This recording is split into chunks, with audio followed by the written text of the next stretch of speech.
ये देखिए तस्वीरें। अगर इन तस्वीरों को आप ध्यान से देखें तो क्लैरिटी खबरों में आपको साफ दिख जाएगी। तस्वीरें थोड़ी सी क्लैरिटी नहीं है क्योंकि वीडियो का ग्रैब है। हैदराबाद में माधवी लता के बुर्का टेस्ट पर बड़ा विवाद खड़ा हो गया। आज देश के 10 राज्यों की 96 सीटों के लिए मतदान हुआ।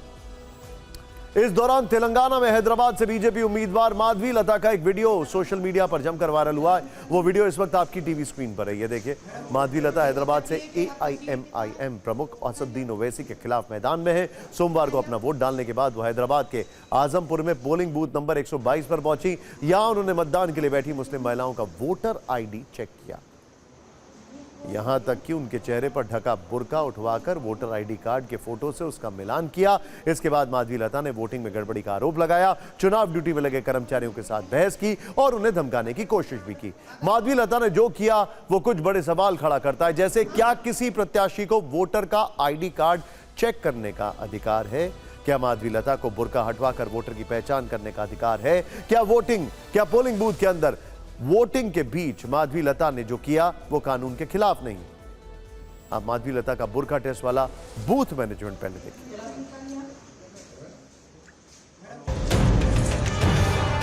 ये तो 38 है, अब 38 के साथ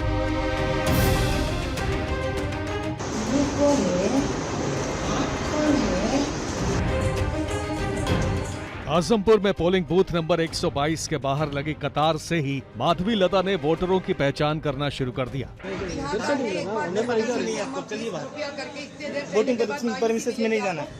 इसके बाद वो पोलिंग बूथ के अंदर पहुंची। यहाँ कुछ मुस्लिम महिलाएं वोटिंग के लिए बैठी हुई थी। माधवी लता ने उनके वोटर ID कार्ड चेक किए, चेहरे से बुर्का हटवाकर वोटर ID कार्ड के फोटो से मिलान किया।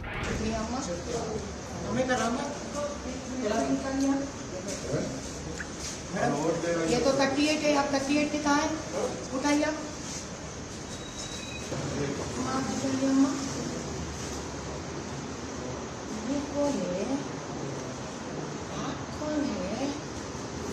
आपका दूसरा आधार कार्ड है आपका? ये क्या है? पहले बना इससे कितने साल पहले बना ये? तो 38 ही इंडिया में तो 44 ही इंटी वयस हो। माधवी लता एक एक पोलिंग बूथ के अंदर वोटरों के आई कार्ड चेक करती रही।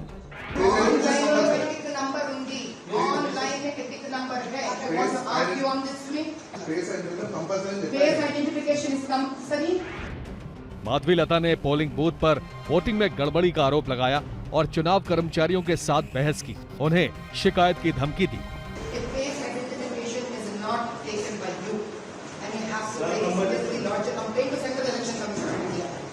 People say that I cannot open the mask in front of everybody, then I question only one thing: who has taken a photograph? Who has taken a photograph to make an ID? You are going to do your duty, and if she is not doing, you have already written your name. I am a duty चाहिए होते, you will also be taken advantage. कहीं कहीं लोगों को यहाँ तक कि death declare किया जा रहा है। जहाँ इंसान जिंदा है वहाँ पे लोगों को डेड बोलकर डिक्लेयर कर 13 ये अनक्षर लेके बैठे हुए हैं। हालांकि उनका वोट पेपर में रहने के बावजूद, इलेक्टोरल वोटर शीट में रहने के बावजूद भी ये लोग अलग और एक पेपर लेके बैठे हुए हैं। बाद में माधवी लता के खिलाफ मलकपेट पुलिस थाने में केस दर्ज कर लिया गया। ARO has given a complaint against one candidate for checking identity of the voters, which is not her job. So it is the job of the polling officers, not even the police. So they have given a complaint that she has done it. So we have registered a case and we are investigating. I can't ask police. He says that you cannot be asking police, or that is not police duty to remove the veil and check with the ID card. सवाल यही है कि माधवी लता को बुर्का हटवाकर मतदाता की checking का अधिकार किसने दिया? नूर मोहम्मद, TV9 भारतवर्ष, हैदराबाद।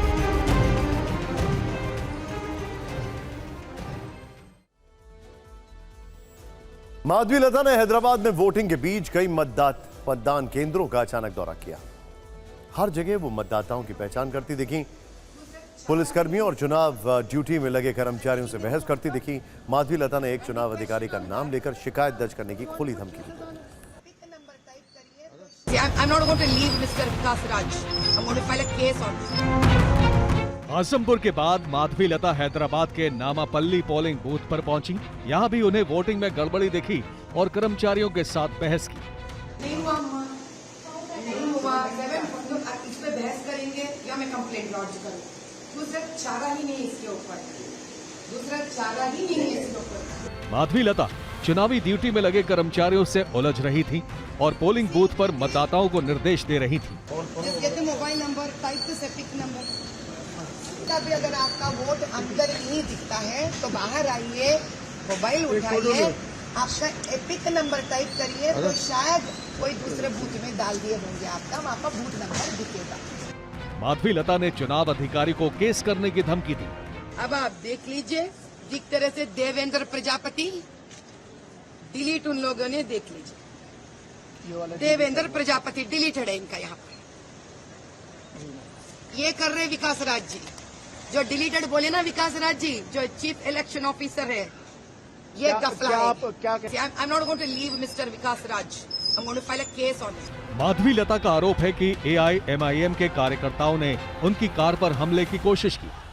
मैं विक्टोरिया होटल चारमीनार के पास से गुजर रही थी। MIM के लोग मेरे ऊपर अटैक करने आ गए थे। मेरे कार को पूरे घेर लिए, कई हजारों तादाद में है वहाँ पर लोग। हालांकि अभी इस पर AIMIM की तरफ से कोई प्रतिक्रिया सामने नहीं आई है। नूर मोहम्मद, TV9 भारतवर्ष, हैदराबाद। माना कि हैदराबाद में माधवी लता के लिए चुनौती बड़ी है क्योंकि उनके सामने हैदराबाद से 4 बार के सांसद और AIMIM प्रमुख असदुद्दीन ओवैसी ने भी हैदराबाद में अपने मताधिकार का इस्तेमाल किया। वो अपने परिवार के साथ वोट डालने पोलिंग बूथ पर पहुंचे। वोटिंग के बाद ओवैसी ने अपनी जीत का दावा किया, लेकिन बीजेपी उम्मीदवार माधवी लता ने जो किया उस पर राजनीतिक गलियारों में विवाद खड़ा हो गया। लेकिन अब जरा 1500 किलोमीटर दूर हैदराबाद से चलते हैं और बात करते हैं दिल्ली की। आज दिल्ली की राजनीति में 2 शब्द दिन भर ट्रेंड करते रहे, स्वाति मालीवाल और दिल्ली महिला आयोग। दिल्ली महिला आयोग की अध्यक्ष रह चुकी स्वाति मालीवाल अभी आम आदमी पार्टी की सांसद है। स्वाति के नाम से सुबह सुबह पुलिस कंट्रोल रूम को यह कॉल गई कि उनके साथ अरविंद केजरीवाल के घर में मारपीट हुई है। यह खबर आग की तरह फैली। बीजेपी की तरफ से सवाल पूछे जाने लगे, लेकिन इस घटना का सच क्या है हम आपको बताएंगे। आखिर अरविंद केजरीवाल के घर आज सुबह 9:30 बजे क्या हुआ? हमारे संवाददाता जीत भाटी ने जब इसकी पड़ताल की तो उनको सूत्रों के हवाले से कई चौंकाने वाली जानकारी मिली। स्वाति मालीवाल मामले की इनसाइड स्टोरी क्या है, ये रिपोर्ट देखें।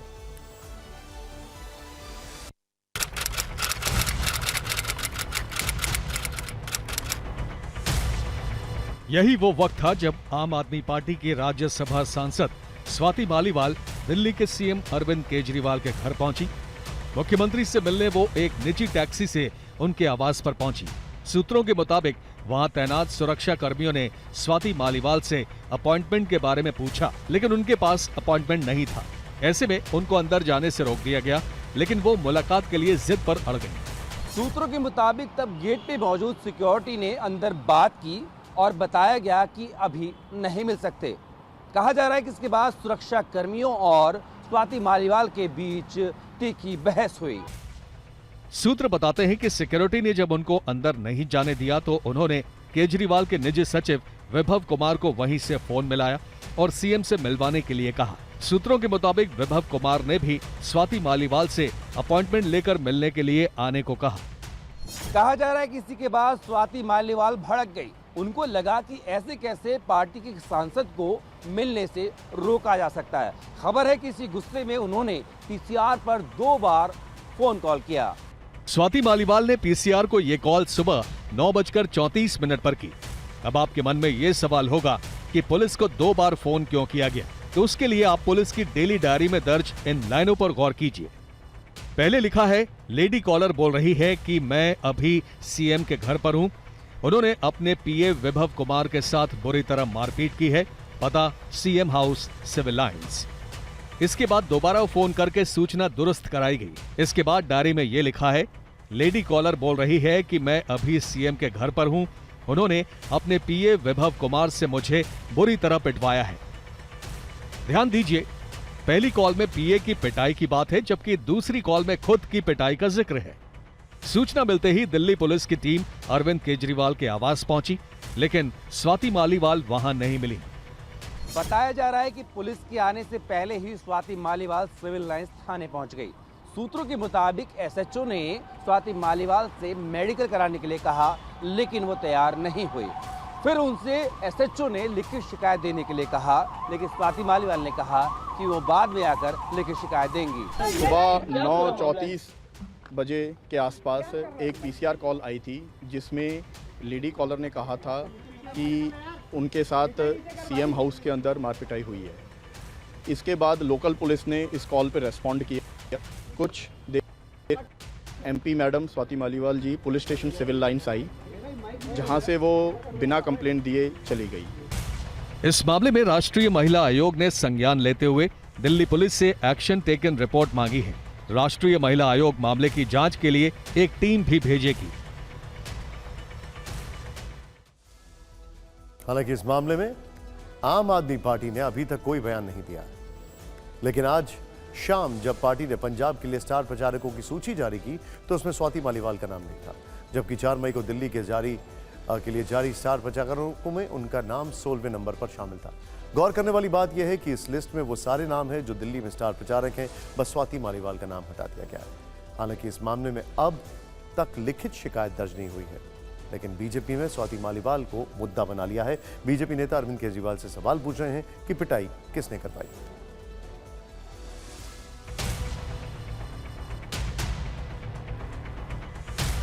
देखिए, बहुत स्पष्ट दिखता है कि नारी शक्ति आम आदमी पार्टी में सुरक्षित नहीं। अगर राज्यसभा की सांसद वो सुरक्षित नहीं मुख्यमंत्री के घर में, तो प्रश्न ये उठता है पिटाई परिवार ने करवाई या पार्टी ने।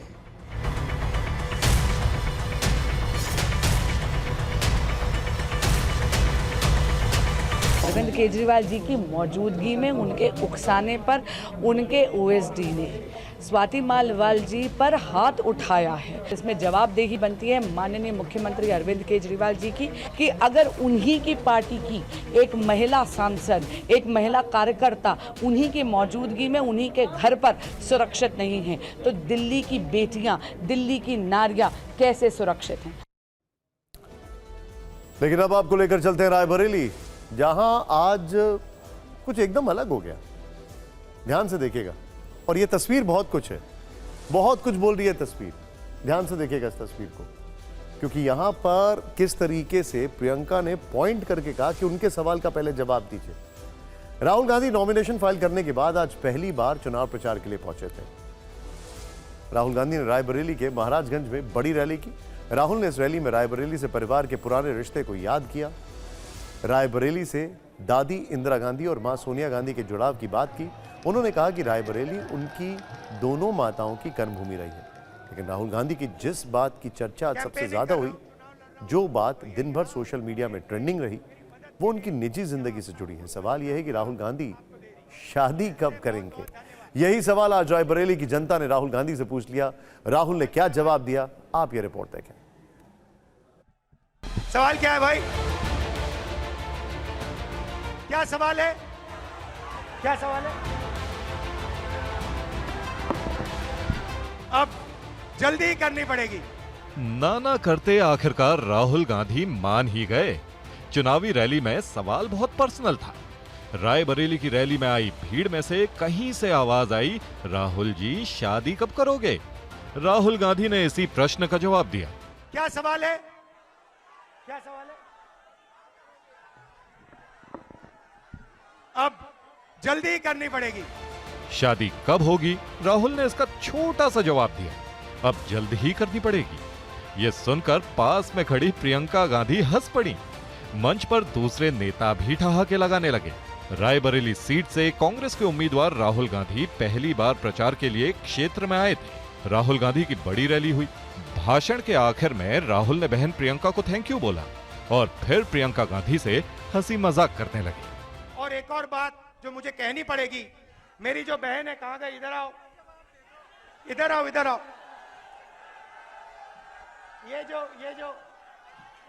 ये जो मेरी बहन है, इसका मैं दिल से धन्यवाद करता हूं कि जब मैं देश में कैंपेनिंग कर रहा हूं, चुनाव लड़ रहा हूं, तो ये यहाँ मेरे लिए, मेरी मदद के लिए यहाँ अपना खून पसीना पूरा आपको दे रही है। दिल से बहुत बहुत धन्यवाद। राहुल जिस वक्त तारीफ कर रहे थे, प्रियंका शरारत के मूड में थी। जैसे ही राहुल की बात खत्म हुई, प्रियंका ने झट से माइक अपनी ओर घुमा लिया।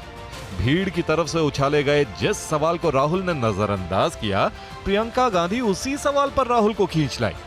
पहले उसका जवाब दो। क्या जवाब है उसका? क्या सवाल क्या है भाई? क्या सवाल है? क्या सवाल है? अब जल्दी करनी पड़ेगी। राहुल मस्ती के मूड में थे, लेकिन प्रियंका ने भी नहले पर दहला मार दिया। बहन ने सिर्फ एक वाक्य बोला तो राहुल गांधी को भीड़ से पूछना पड़ा कि सवाल क्या है। और इस तरह राहुल गांधी की शादी को लेकर पूछे जाने वाला सबसे बड़े सवाल का जवाब सामने आया। अब जल्दी करनी पड़ेगी। शादी के सवाल पर राहुल गांधी ने कह दिया कि अब जल्द ही करनी पड़ेगी। राहुल के जवाब से कई और प्रश्न खड़े हो गए। उनमें से एक सवाल यह है कि क्या 4 जून को लोकसभा चुनाव के नतीजों के बाद राहुल गांधी शादी करेंगे? वैसे राहुल गांधी की शादी पर सवाल पहली बार सार्वजनिक मंच पर नहीं सुनाई दिया। पहले भी कई मौके आए जब राहुल से ये सवाल पूछे गए। जरा ध्यान से देखिएगा ये।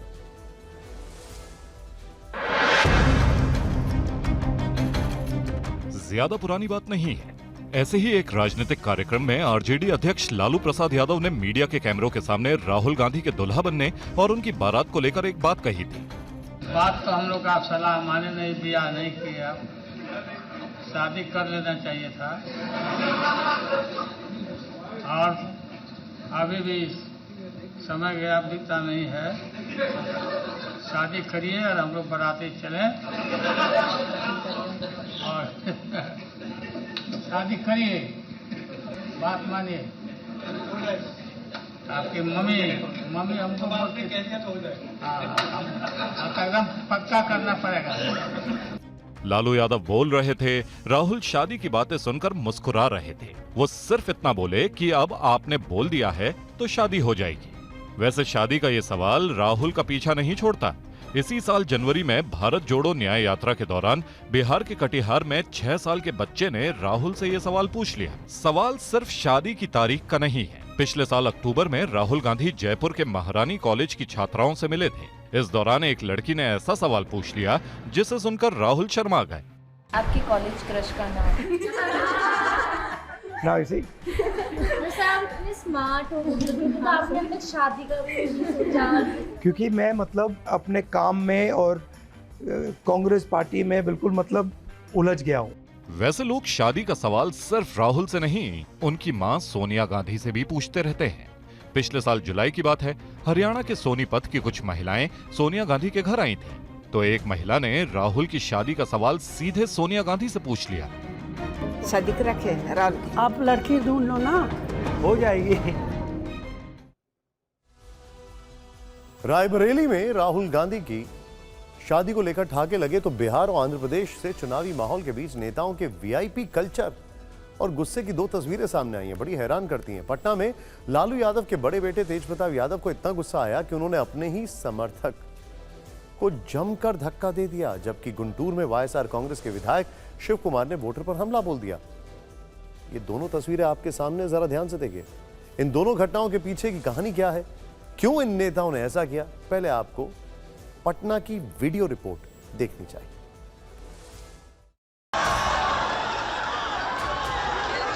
पटना के श्री कृष्ण मेमोरियल हॉल में आरजेडी का कार्यक्रम चल रहा था। पाटलिपुत्र लोकसभा क्षेत्र से महागठबंधन की उम्मीदवार मीसा भारती के नामांकन के बाद यह सभा आयोजित की गई। मंच पर राबड़ी देवी, तेज प्रताप यादव और मीसा भारती मौजूद थी। हॉल कार्यकर्ताओं से भरा था। भीड़ की वजह से मंच पर थोड़ा अफरा तफरी जैसा माहौल था। इसी दौरान आरजेडी का एक समर्थक तेज प्रताप यादव के पैर पर चढ़ गया। फिर क्या था, लालू यादव के लाल को इतना गुस्सा आया कि उसने एक समर्थक को धक्का देकर जमीन पर गिरा दिया। लोगों का अभिवादन कर रही मीसा भारती पास ही खड़ी थी। उन्होंने तुरंत तेज प्रताप का हाथ पकड़ लिया। इस दौरान पार्टी नेता शक्ति यादव ने दखल दिया और उस कार्यकर्ता को किनारे किया। फिर राबड़ी देवी ने भी हाथ उठाकर शांत रहने को कहा। तब तक वो कार्यकर्ता मंच पर ही खड़ा रहा।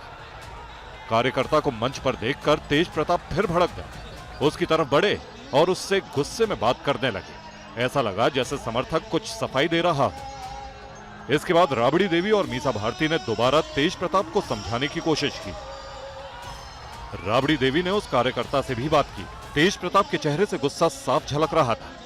वो तीसरी बार फिर कार्यकर्ता की ओर बढ़े, मंच पर मौजूद उन नेताओं पर भी भड़के जो बीच बचाव की कोशिश कर रहे थे। इसी दौरान माइक से मंच खाली करने का अनाउंसमेंट हुआ। मंच से उस कार्यकर्ता को उतार दिया गया जिस पर तेज प्रताप लाल हुए थे। तब जाकर यह मामला शांत हुआ, लेकिन तेज प्रताप के इस तेवर ने बीजेपी को मुद्दा दे दिया।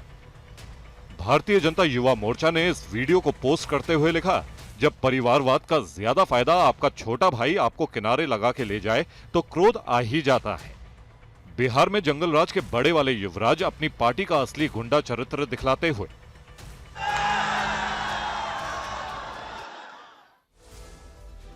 इस घटना के बाद तेज प्रताप यादव ने सोशल मीडिया पर सफाई दी है। उन्होंने एक तस्वीर पोस्ट की जिसमें उनके दाहिने हाथ पर पट्टी बंधी नजर आई। इस तस्वीर के साथ उन्होंने श्री कृष्ण मेमोरियल हॉल की घटना को लेकर क्या लिखा है वो देखते हैं। हुआ ये था कि प्रत्याशी डॉक्टर मीसा भारती और मेरी मां के साथ में थी। दोनों के बीच में आकर धक्का दे रहा था। मेरा हाथ पहले से जख्मी है। इनके द्वारा धक्का देकर आगे जाने के क्रम में असहनीय दर्द महसूस होने पर मुझे खुद को बचाने के लिए अचानक मजबूरन इनको साइड करना पड़ा। मेरी मंशा कहीं से भी किन्हीं को आहत करने की नहीं रही। तेज प्रताप यादव भले ही सफाई दे रहे हों, लेकिन यह पहली बार नहीं है जब उन्होंने अपना आपा खोया। पिछले साल अगस्त में एक युवक ने उनको नमस्ते किया तो तेज प्रताप ने पहले उसे गाली दी और फिर धक्का दिया। अप्रैल 2022 में राबड़ी देवी के घर में इफ्तार पार्टी के दौरान कई कार्यकर्ताओं की पिटाई का भी आरोप उन पर लग चुका है। अब आपको नेताओं के वीआईपी कल्चर की दूसरी तस्वीर के बारे में बताते हैं। आंध्र प्रदेश के गुंटूर में वाईएसआर कांग्रेस के विधायक शिव कुमार ने वोटिंग के दौरान मतदान केंद्र पर एक मतदाता को थप्पड़ मार दिया। वायरल वीडियो में दिखा कि पलटवार वोटर ने भी किया। इसके बाद विधायक के समर्थकों ने उस वोटर की जमकर धुनाई की। आरोप है कि पोलिंग बूथ पर विधायक कतार से हटकर वोट गिराने जा रहे थे, जिसका पहले से खड़े इस वोटर ने विरोध किया तो विधायक का पारा चढ़ गया। चुनाव आयोग ने इस मामले में जांच के आदेश दे दिए। चुनावी खबरों के बाद अब आपको एक ऐसी तस्वीर दिखा रहे हैं जो आपको यकीनन परेशान करेगी। ये देखिए, जरा इस वीडियो को देखिए। ये एक वीडियो हम आपको दिखा रहे हैं, लेकिन पहले ये बैनर देखिए किस तरीके से एक बैनर जब ऊपर से गिरा है, सब कुछ उसने कवर कर दिया है। इसके नीचे 100 लोग जब आ गए। एक बैनर, होर्डिंग, जो भी आप कहना चाहें। यहां पर चुनावी खबरों के बाद यह अपडेट मुंबई से है। यहां ऐसी धूल भरी आंधी आई कि बड़े पत्ते होर्डिंग पत्तों आंधी आई कि बड़े बड़े होर्डिंग पत्ते की तरह गिरने लगे। ऐसा लगा कि लोग हवा में उड़ जाएंगे। मुंबई बोली, कुदरत का ऐसा कहर पहले नहीं देखा।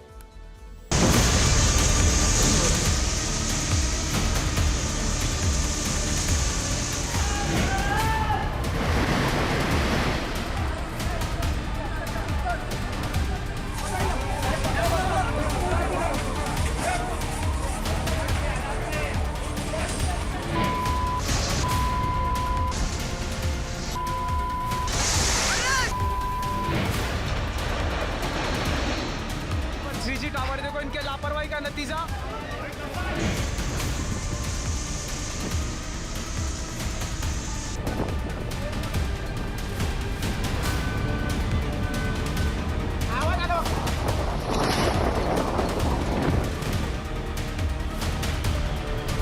पीछे का डोंगा ही उड़ गया है।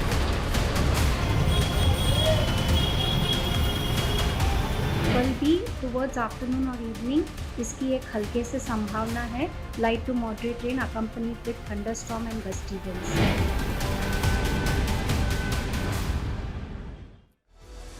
मुंबई में आंधी और तूफान ने जमकर कोहराम मचाया है। मौसम ने ऐसी करवट बदली है कि लोगों की जान पर बनाई है।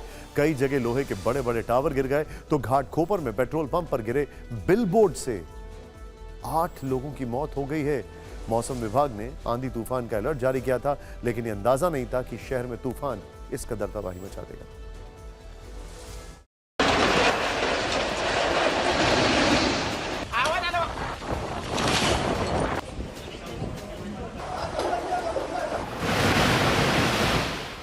मुंबई में आज प्रकृति के रौद्र रूप के आगे इंसान ने सरेंडर कर दिया। मुंबई के घाटकोपर इलाके में 100 फीट लंबा बिलबोर्ड एक पेट्रोल पंप पर गिर गया। तेज बारिश और तूफान के बीच जमीन पर इस बिलबोर्ड ने पूरे पेट्रोल पंप को ढक दिया। एनडीआरएफ की टीम के साथ क्रेन और गैस कटर मशीन रेस्क्यू के लिए पहुंची। घाटकोपर हादसे में 54 लोग बुरी तरह से जख्मी हो गए। एनडीआरएफ के साथ राहत बचाव की टीम ने 67 लोगों का रेस्क्यू किया। बीएमसी ने इस मामले में कहा है कि होर्डिंग अवैध तरीके से लगाया गया था। इसमें बीएमसी ने एक निजी कंपनी के खिलाफ मामला दर्ज कर दिया। बिलबोर्ड गिरने के बाद पेट्रोल पंप की हालत देखिए, कई गाड़ियां इसके नीचे फंस गईं। साथ ही पेट्रोल पंप की छत भी टूट गई।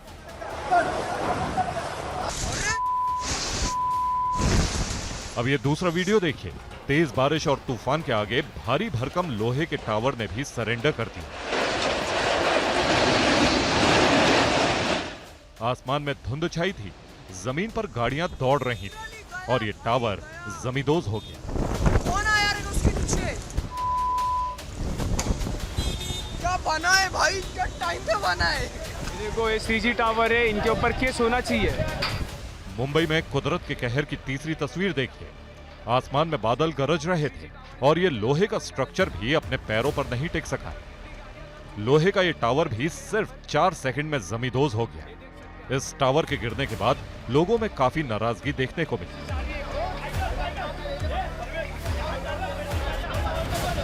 अंदर भी गाड़ियां दबी चुकी है। मुंबई में बारिश और तूफान अपने साथ मौत का पैगाम लेकर आई थी।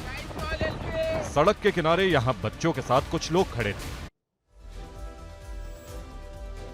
इन सभी खबरों से दूर एक बड़ी खबर की ओर आपको लेकर चलते हैं। रूस यूक्रेन के बीच में अब जंग खार्किव की हो रही है।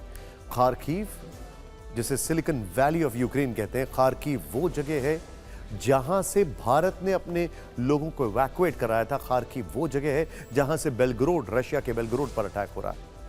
विध्वंसक वहां पर रण चढ़ा हुआ है। इस वक्त रूस ने खार्किव पर संपूर्ण कब्जे की तैयारी कर ली है।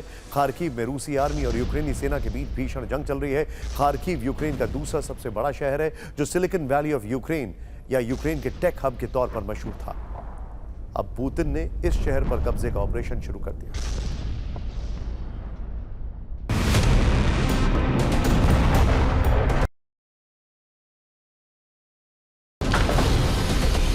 खार्किव में बीते 24 घंटे के अंदर भीषण हमले हुए हैं। रूस ने यूक्रेनी सेना के खिलाफ जबरदस्त अटैक किए हैं। द सन की रिपोर्ट के मुताबिक रूस की तरफ से खार्किव में 24 घंटे के भीतर 32 ड्रोन अटैक किए गए। 27 ठिकानों को टारगेट किया गया।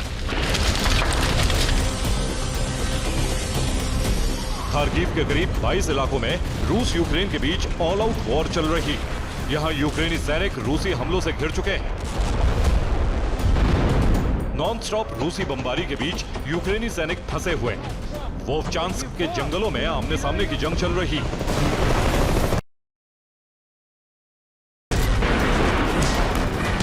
खार्किव में जारी विध्वंसक रण को देखते हुए 4000 से ज्यादा लोगों को बाहर निकाला गया है। सबसे ज्यादा वोवचांस्क में 1500 लोगों ने अपना घर छोड़ दिया। रिपोर्ट्स के मुताबिक रूस की फौज खार्किव में करीब 2 किलोमीटर अंदर तक घुस चुकी है। खार्किव रूस बॉर्डर से सिर्फ 40 किलोमीटर दूर है।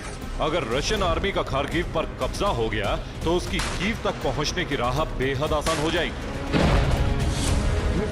यही वजह है कि इस बार रूस ने खार्किव में सबसे बड़ी लड़ाई छेड़ दी।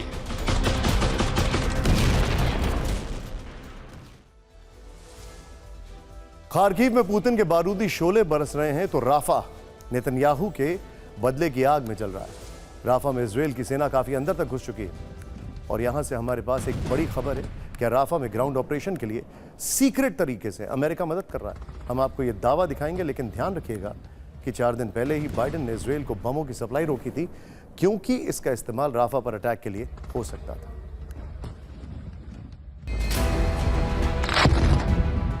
राफा एयरपोर्ट में भीषण धमाके का वीडियो है। यासिर अराफात एयरपोर्ट में जबरदस्त बमबारी हुई। धमाके में एयरपोर्ट की बिल्डिंग जमींदोज हो गई। इजरायली सेना ने आईईडी ब्लास्ट भी किया। इजराइल की सेना ने राफा में शेल्टर कैंप को भी टारगेट किया। शेल्टर कैंप के नजदीक हवाई हमले किए। रात के अलावा शेल्टर कैंप के आसपास दिन में भी हवाई हमले जारी रहे। ऐसा ही एक हमला पूर्वी गाजा के एक शेल्टर कैंप में हुआ। इसमें कई लोगों के हताहत होने की खबरें हैं। राफा पर इजराइल का बारूदी विध्वंस पिछले कई दिनों से जारी है।